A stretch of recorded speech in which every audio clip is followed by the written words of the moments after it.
ಮಾಂತ್ರಿಕ ಸಿನಿಮಾಗಳ ನಿರ್ದೇಶಕ, ಹಾಲಿವುಡ್ ಸಿನಿಮಾ ರಂಗವನ್ನೇ ನಿಬ್ಬೆರಗಾಗಿಸಿದ್ದ, ಸಿನಿ ಪಂಡಿತರನ್ನು ಉಬ್ಬೇರಿಸುವಂತೆ ಮಾಡಿದ್ದ ಆಲ್ಫ್ರೆಡ್ ಹಿಚ್ಕಾಕ್ ಜನಿಸಿ ಆಗಸ್ಟ್ 13ಕ್ಕೆ 126 ವರ್ಷಗಳಾಗುತ್ತವೆ.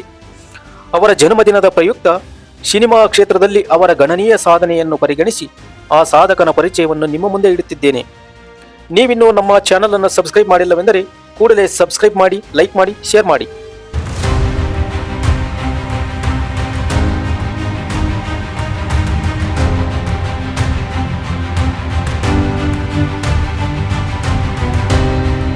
ಸಮೂಹ ಸಂವಹನ ವಿದ್ಯಾರ್ಥಿಗಳು ಅಥವಾ ಸಿನಿಮಾ ಅಧ್ಯಯನದ ವಿದ್ಯಾರ್ಥಿಗಳು ಆಗಾಗ್ಗೆ ತರಗತಿಯಲ್ಲಿ ರಸಗ್ರಹಣ ಶಿಬಿರಗಳಲ್ಲಿ ಚರ್ಚಿಸುವ ವ್ಯಕ್ತಿ ಆಲ್ಫ್ರೆಡ್ ಹಿಚ್ಕಾಕ್ ಹಾಗೂ ಆತನ ಸಿನಿಮಾ ತಂತ್ರ. ಜಾಗತಿಕ ಸಿನಿಮಾದಲ್ಲಿ ಐಕಾನಿಕ್ ನಿರ್ದೇಶಕ ಎಂದೆನಿಸಿಕೊಂಡ ಆಲ್ಫ್ರೆಡ್ ಹಿಚ್ಕಾಕ್ ಹುಟ್ಟಿದ್ದು ಆಗಸ್ಟ್ 13, 1899ರಲ್ಲಿ ಇಂಗ್ಲೆಂಡಿನ ಲೀಟನ್ ಸ್ಟೋನ್ನಲ್ಲಿ.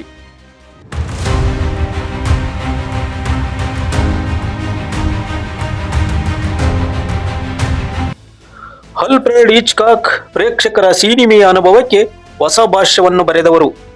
ರಹಸ್ಯ, ಕುತೂಹಲ ಹಾಗೂ ರೋಚಕ ಕಥನಗಳನ್ನು ಸಿನಿಮಾಕ್ಕೆ ಇಳಿಸಿ ಸಿನಿಮಾಸಕ್ತರಿಗೆ ಹೊಸ ಅನುಭವವನ್ನೇ ಕಟ್ಟಿಕೊಟ್ಟವರು.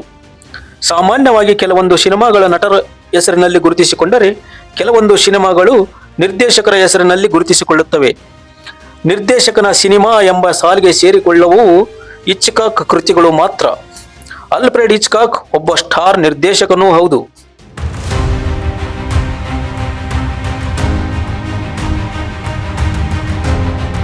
ಒಬ್ಬ ಸಾಮಾನ್ಯ ಟೈಟಲ್ ಕಾರ್ಡ್ ವಿನ್ಯಾಸಕಾರನಾಗಿ ವೃತ್ತಿ ಜೀವನ ಆರಂಭಿಸಿದ ಹಿಚ್ಕಾಕ್ ತದನಂತರದಲ್ಲಿ ಸಿನಿಮಾ ಜಗತ್ತಿಗೆ ನೀಡಿದ ಕೊಡುಗೆ ಐತಿಹಾಸಿಕ ಮೌಲ್ಯವುಳ್ಳದ್ದು. ಜಗತ್ತಿನ ಎಲ್ಲಾ ಸಿನಿಮಾ ಅಧ್ಯಯನ ಪೀಠದಲ್ಲಿ ಹಿಚ್ಕಾಕ್ನ ಸಿನಿಮಾ ತಂತ್ರಗಳು ಓದಲೇಬೇಕಾದ ವಿಷಯ. ತನ್ನ ನಿರ್ದೇಶನ ವೃತ್ತಿಯನ್ನು ಆರಂಭಿಸಿದ್ದು 1925ರ ದಿ ಪ್ಲೇಜರ್ ಗಾರ್ಡನ್ ಎಂಬ ಸಿನಿಮಾದ ಮೂಲಕ. ಆದರೆ 1927ರಲ್ಲಿ ನಿರ್ದೇಶಿಸಿದ ದಿ ಲಾರ್ಜರ್ ಎಂಬ ಚಿತ್ರ ಥ್ರಿಲ್ಲರ್ ಎಂಬ ಹೊಸ ಸಿನಿಮಾ ಪ್ರಕಾರವನ್ನು ಆರಂಭಿಸುವಲ್ಲಿ ನಾಂದಿಯಾಡಿತು. ಆ ಎಲ್ಲ ಚಿತ್ರಗಳು ಬಳಸಿದ ಸಿನಿಮಾ ತಂತ್ರಗಳು ಕಾಲಾನಂತರದಲ್ಲಿ ಹಿಚ್ಕಾಕಿಯನ್ ತಂತ್ರ ಎಂದೇ ಪ್ರಸಿದ್ಧಿಗೆ ಬಂತು.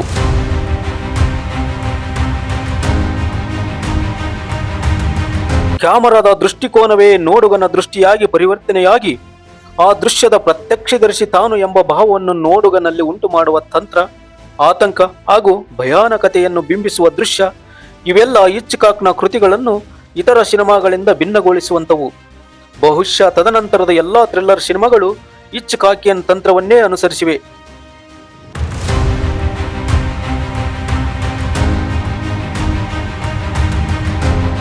ಹಿಚ್ಕಾಕಿಯನ್ ಶೈಲಿಯಲ್ಲಿ ಗಮನಿಸುವಂತಹ ಇನ್ನೊಂದು ತಂತ್ರವೆಂದರೆ ಮ್ಯಾಕ್ ಗಫಿನ್ ಸಿನಿಮಾದ ಕಥೆಯ ಬೆಳವಣಿಗೆ ಹಾಗೂ ಪಾತ್ರ ಪೋಷಣೆಗೆ ಯಾವುದೋ ಒಂದು ವಸ್ತು ಅಥವಾ ಪದವನ್ನು ಬಳಸಲಾಗುತ್ತದೆ.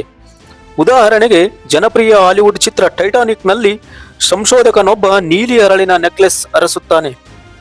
ಆ ಹುಡುಕಾಟ ಟೈಟಾನಿಕ್ ಎಂಬ ಸುಂದರ ಪ್ರೇಮ ಕಥೆಯೆಂದು ಬಿಚ್ಚಿಕೊಳ್ಳಲು ನೆರವಾಗುತ್ತದೆ. ಅದೇ ರೀತಿ ಆರ್ಸನ್ ವೆಲ್ಸ್ ನಿರ್ದೇಶಿಸಿದ ಸಿಟಿಜನ್ ಕೆನ್ ಎಂಬ ಚಿತ್ರದಲ್ಲಿ ರೋಸ್ಬಡ್ ಎಂಬ ಪದವೇ ಕಥಾನಾಯಕನ ಬದುಕಿನ ವಿವಿಧ ಮಜಲುಗಳನ್ನು ಪ್ರೇಕ್ಷಕರಿಗೆ ತಲುಪಿಸುವಲ್ಲಿ ನೆರವಾಗುತ್ತದೆ. ಮ್ಯಾಕ್ ಗಫಿನ್ ಪ್ರೇಕ್ಷಕರ ದೃಷ್ಟಿಯಲ್ಲಿ ಪ್ರಾಮುಖ್ಯ ಇರುವುದಿಲ್ಲ ಅಥವಾ ಸಿನಿಮಾದಲ್ಲಿ ಅದು ಒಂದು ಹಾದು ಹೋಗುವ ಒಂದು ಶಾಟ್ ಆಗಿರುತ್ತದೆ. ಆದರೆ ಪೂರ್ತಿ ಕಥೆ ಮ್ಯಾಕ್ ಗಫಿನ್ ಮೇಲೆ ನಿಂತಿರುತ್ತದೆ.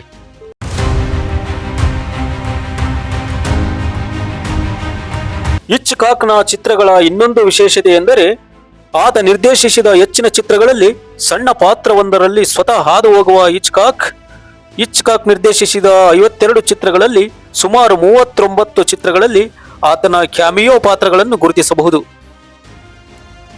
ಇಂತಹ ಪಾತ್ರಗಳಿಗೆ ಚಿತ್ರದಲ್ಲಿ ಯಾವುದೇ ಮಹತ್ವವಿರುವುದಿಲ್ಲ. ಅದು ಕೆಲವೊಮ್ಮೆ ಸಂಭಾಷಣೆ ರಹಿತ ಪಾತ್ರವೂ ಆಗಿರಬಹುದು. ಆ ಪಾತ್ರ ಯಾವುದೋ ದೃಶ್ಯದಲ್ಲಿ ಬರುವ ದಾರಿಹೋಕನೂ ಆಗಿರಬಹುದು, ಗಡಿಯಾರ ರಿಪೇರಿ ಮಾಡುವವನೂ ಇರಬಹುದು, ವೈದ್ಯ, ಲಾಯರ್ನೂ ಆಗಿರಬಹುದು ಇತ್ಯಾದಿ. ಉದಾಹರಣೆಗೆ ಹಿಂದಿ ಚಿತ್ರ ನಿರ್ದೇಶಕ ಮಧುರ್ ಭಂಡಾರ್ಕರ್ ತನ್ನೆಲ್ಲ ಚಿತ್ರಗಳಲ್ಲಿ ಒಮ್ಮೆ ತೆರೆಯ ಮೇಲೆ ಹಾದು ಹೋಗುತ್ತಾರೆ.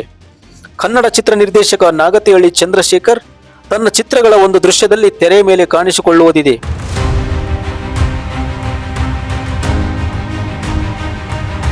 6 ದಶಕಗಳ ಸಿನಿಮಾ ಯಾನದಲ್ಲಿ ಆತ ನಿರ್ದೇಶಿಸಿದ್ದು ಬರೋಬ್ಬರಿ 52 ಚಿತ್ರಗಳು. 1960ರ ಹೊತ್ತಿಗೆ ಹಿಚ್ಕಾಕ್ ನಿರ್ದೇಶಿಸಿದ ಕೆಲ ಚಿತ್ರಗಳು ಅತ್ಯದ್ಭುತ ಚಿತ್ರಗಳಾಗಿ ಮೂಡಿಬಂದವು.